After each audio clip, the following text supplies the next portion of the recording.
Por que a presença de nordestinos em cidades como São Paulo, por exemplo, muitas vezes é considerada uma ameaça? Os nordestinos, acho que em boa medida, representam essa ameaça para os agressores ou para os sudelistas e os sulistas, porque representam esse outro que é diferente, esse outro que não atende a essa expectativa do padrão. E a gente tem um histórico no Brasil também que não pode ser desconsiderado, que é um histórico de racismo que vem da escravidão e de criminalização da pobreza que vem da escravidão e vem da criminalização também dessas comunidades que já estavam aqui, né, desses grupos que já estavam aqui no Brasil quando os colonizadores chegaram. E nós, nordestinos, representamos, querendo ou não, esse anteprojeto.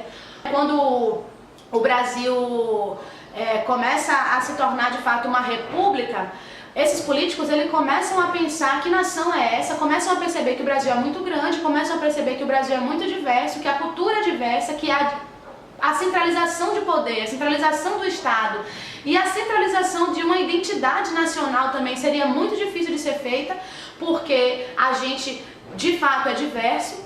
Então começa-se a combater tudo isso que é diverso para tentar chegar a uma identidade nacional homogênea. E nós somos a ameaça a essa identidade nacional homogênea. Numa viagem a São Paulo, observamos que o discurso de ódio contra os nordestinos ainda é bem latente, mesmo a cidade sendo repleta desse povo e ter sido construída por eles. Por que isso acontece?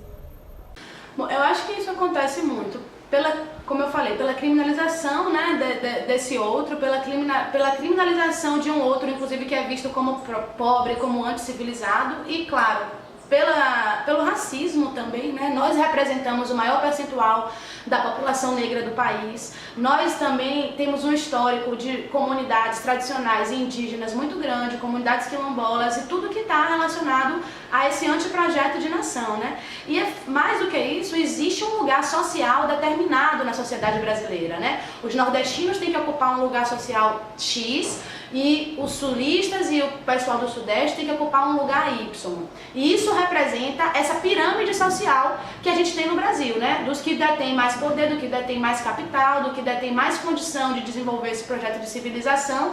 E nós servimos dentro desse projeto como mão de obra, como força de trabalho e só servimos para isso, né? E o que eles negam é exatamente a nossa ascensão de poder, né? A nossa ascensão social e a nossa participação como cidadãos.